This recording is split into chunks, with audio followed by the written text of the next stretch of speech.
Hi guys, welcome to Techavro. In this video, I'm gonna be showing you how to add Afterpay to Wix. So let's go to Wix dashboard first.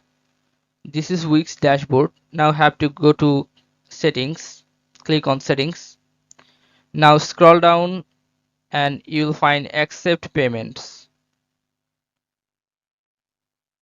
This one, the third option, accept payments. Click on this.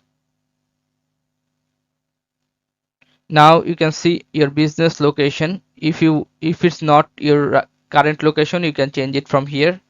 Okay, after that you have to go down, scroll down, and you'll find here see more payments options. Now you'll find here Afterpay, this one.